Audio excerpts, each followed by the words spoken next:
तो एक क्वेश्चन करते हैं, the region represented by mod x minus 5 less than equal to 2 and mod x plus y less than equal to 2 है ना, is bounded by 4 shapes दे रखे हैं, है ना, उनके बारे में कुछ रिलेशन दे रखा है, निकालना है। तो अच्छा, यहाँ पे मॉड यूज किया हुआ है, कोई भी वेरिएबल यदि हम मॉडुलस में डाल दें और यदि इस मॉड की वैल्यू जो है suppose less than equal to 2 है, तो इसका इंटरप्रिटेशन जो है वो क्या होता था कि x की वैल्यू जो है वो किसके बीच में लाई करेगी, 2 और -2 के बीच में लाई करेगी। ठीक है, तो यहाँ पे अपने को क्या दे रखा है, mod x minus y is less than equal to 2। तो इसका मतलब क्या हुआ कि x माइनस वाई की जो वैल्यू है वो 2 से कम होगी और -2 से ज़्यादा होगी। ठीक है, तो यहाँ पे बेसिकली दो इनइक्वालिटीज आ गई अपने पास में, x minus y less than equal to 2 और दूसरी कौन सी है, x minus y greater than equal to -2। ठीक है, तो ये कौन कौन से रीजन को रिप्रेजेंट करते हैं, है ना, इस पे अपन ने वीडियोस किए हैं पहले। तो इसका रीजन निकालते हैं, तो एक कोऑर्डिनेट एक्सिस बनाते हैं पहले। तो x minus y equal to 2 वाली जो लाइन है ना, वो बना रहे हैं अपन। तो यहाँ लिख देता हूँ x minus y is equal to 2 है, तो लाइन का स्लोप जो है पॉजिटिव है, दिख ही रहा है। x इज इक्वल टू 0 पे y जो है वो -2 है, तो ये 0 -2 और y इज इक्वल टू 0 पे x 2 है। ठीक है, 2 0, तो लाइन जो है वो किस टाइप की हो जाएगी, इस टाइप की हो जाएगी, x minus y is equal to 2। अच्छा, इसी तरह से ये जो दूसरी वाली लाइन है x minus y is equal to -2, तो है ना, स्लोप सेम है, इसको आप ड्रॉ करेंगे तो ये लाइन आ जाएगी x minus y is equal to -2। अच्छा, इसी तरीके से है ना, ये दूसरा वाला जो मॉडुलस दे रखा है, इससे रिलेटेड जो लाइंस हैं वो भी बना लेते हैं। क्या दिया हुआ अपने को, mod x plus y is less than 2, मतलब x प्लस वाई लाई कर रहा है 2 और -2 के बीच में। ठीक है, तो दो लाइन आ गई अपने पास में, दो रीजन्स आ गए in fact, x plus y less than equal to 2 और x plus y greater than equal to -2। ठीक है, अच्छा, इन लाइंस को यदि अपन ड्रॉ करेंगे तो ये लाइंस क्या हो जाएंगी, ये हो जाएगा, आप देख रहे हैं, और ये वाली लाइन जो है वो क्या हो जाएगी, ये हो जाएगी x plus y is equal to 2 और ये दूसरी वाली जो हो जाएगी x plus y is equal to -2। ठीक, अच्छा, अब क्या अपने को ये 4 रीजन्स निकालने हैं और उनका जो कॉमन रीजन है वो, उसके बारे में है ना, ये 4 ऑप्शन दे रखे हैं। तो 4 रीजन्स जो हैं, ये 4 इनइक्वालिटीज के 4 रीजन्स अपने को निकालने हैं। तो x minus y is equal to 2 ये वाली लाइन है, तो चारों केस में है, ऐसा करते हैं, ओरिजिन जो है वो किस रीजन में पड़ रहा है उसको निकाल लेते हैं।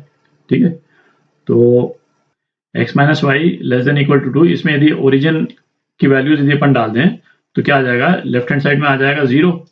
ठीक है, और जो लेस देन इक्वल टू 2 ही है। ठीक है, तो इसका क्या मतलब निकला, 0 जो है वो उस रीजन में लाई करता है जहां पे x minus y less than equal to 2 है। ठीक है, तो ये कौन सा रीजन हो गया, है ना, ये लाइन ये है, तो ये वाला रीजन हो गया, पूरा ही रीजन हो गया, है ना, बहुत ज्यादा नहीं बना रहा हूँ, नहीं तो डायग्राम वैसा हो जाएगा आपका। ठीक है, ये हो गया।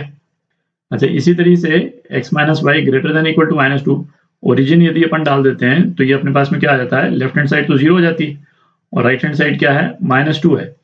तो इसका मतलब ओरिजिन जो है वो किस रीजन में लाई कर रहा है, ओरिजिन लाई कर रहा है -2 से ग्रेटर वाले रीजन में लाई कर रहा है। ठीक है, तो इसको दूसरे कलर में कर देते हैं, है ना, ये वाला पोर्शन, ये वाला पोर्शन। ठीक है, जो पहला वाला जो मॉड है वो इन दोनों लाइंस के बीच वाला पोर्शन है। ठीक है, अब मैं इसको मिटा देता हूँ, थोड़ा कंफ्यूजिंग हो गया ये।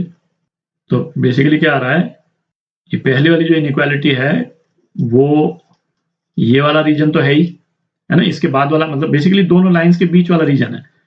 ठीक है, और इसी तरह से आप इसको भी निकाल सकते हैं, है ना, ओरिजिन की वैल्यू डालें और आप देखें ओरिजिन जो है वो किस रीजन में पड़ रहा है। तो हम देखेंगे ओरिजिन जो है वो ये दोनों ग्रीन लाइंस के बीच में पड़ रहा है यहाँ पे।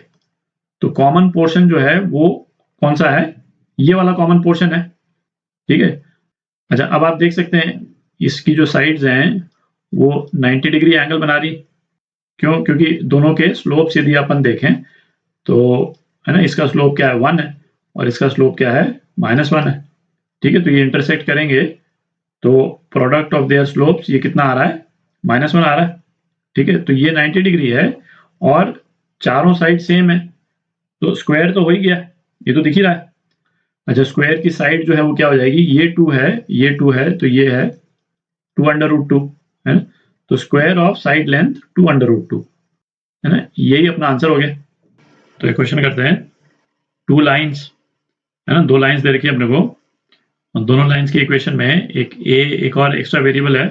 अच्छा, ए के बारे में क्या दे रखा है ना, रियल नंबर है एक्सेप्ट फॉर 0 एंड 1, तो देखेंगे इसकी जरूरत पड़ती है कि नहीं पड़ती है ना। ये दोनों लाइन परपेंडिकुलर है, then the distance of their point of intersection from the origin. ठीक, तो पहले तो ये ए निकाल लेते हैं। तो ये पहली लाइन है, इसका स्लोप क्या हो जाएगा m1 इजिकल टू, ये क्या होता था -a/b है ना, ये a, ये वाला a नहीं है ना, x का जो कोएफिशिएंट है उसको a लिखा हुआ, तो ये कितना हो जाएगा -1/a-1 और दूसरी लाइन का स्लोप जो है वो कितना है -2/a²।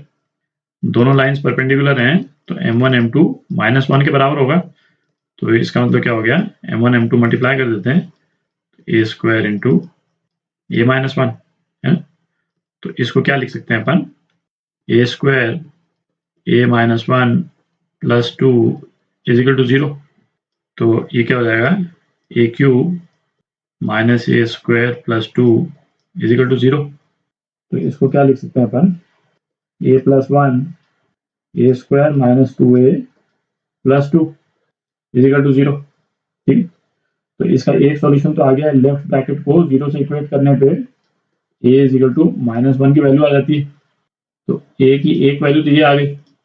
अच्छा, ये जो सेकंड ब्रैकेट में जो क्वाड्रेटिक दे रखी है इसका डिटर्मिनेंट आप देखें है ना, तो डिटर्मिनेंट जो है वो क्या है 4 - 8। ठीक है, तो ये डिटर्मिनेंट जो है वो रियल नहीं है और अपने को दे रखा है a जो है वो रियल नंबर है, तो सेकंड ब्रैकेट के सॉल्यूशंस को हम कंसिडर नहीं करेंगे। तो a इजिकल टू -1 की वैल्यू हम इन दोनों इक्वेशंस में डाल देते हैं, तो अपने पास में इक्वेशंस क्या आ जाती है, एक इक्वेशन आ जाती है x - 2y इजिकल टू 1 और दूसरी आ जाती है 2x plus y is equal to 1। ठीक है, ये दो इक्वेशंस आ जाती हैं।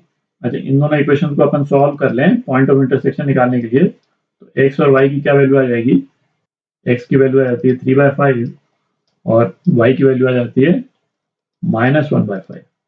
ठीक है, तो आपने से क्या पूछा है distance of this point from the intersection, तो ये डिस्टेंस जो है वो कितना आ जाएगा √3/5 whole square plus -1/5 whole square, तो ये कितना आ जाता है ये √2/5 आ जाता है।